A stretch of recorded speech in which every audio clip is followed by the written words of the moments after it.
नमस्कार तुम्हा सर्वांना. तुम्हाला छोले बनवायचे पण वाटण तयार करायचं नाही आहे तर ठीक आहे, चालेल. तर तुम्ही अशा पद्धतीने बनवा छोले आणि हे एकदम मस्त चवीने छान लागतात, जरा वेगळ्या पद्धतीचे.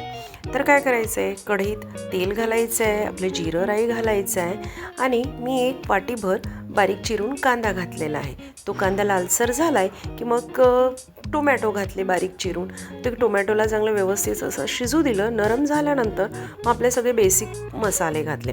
त्यात मी मिरची पावडर, धने जिरे पूड, गरम मसाला हे सगळं घातलं आहे. मी इथे स्पेशल छोले मसाला नाही घातला आहे. तुम्ही एकदा करून बघा, खूप छान चव लागते.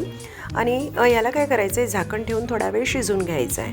मग नंतर यात कोथिंबीर घालायची आहे. मग थोडं मिक्स करून घ्यायचं आहे. आणि मग मी इथे काय केलं, चमचाभर लसूण घातलेला आहे. यात लसूण थोडा जास्त टाकायचा आहे म्हणजे जरा वेगळी चव येते. आणि थोडा वेळ शिजून झाले की मग चवीपुरतं मीठ घालायचं आहे. आणि हे झाल्यानंतर काय करायचं आहे, मॅशर घ्यायचं आहे आणि मॅशरने याला सगळं मॅश करून घ्यायचं. म्हणजे काय होईल की सगळं एकजीव होईल. आणि मी इथे काय केले, चणे जे होते त्याला पहिल्यांदाच उकडून घेतलेलं होतं आणि ते यात सगळे घालून दिले आणि थोडं मिक्स करून घ्यायचं आहे. आणि सराट्याच्या सहाय्याने काय करायचं आहे, थोडं त्याला प्रेस करायचं आहे. म्हणजे काय होईल की आपली ग्रेव्ही छान थिक होईल. आणि त्यात एक कटोरीभर आपलं पाणी घालायचं आहे. पाणी तुम्ही कमी जास्त तुमच्या याच्याप्रमाणे करू शकता. मी इथे एक वाटीभर घातलं आहे आणि थोड्या वेळ त्याला शिजू दिलं 2 मिनटंपर्यंत. वर तेलाचा तवंग आला म्हणजे आपली भाजी रेडी.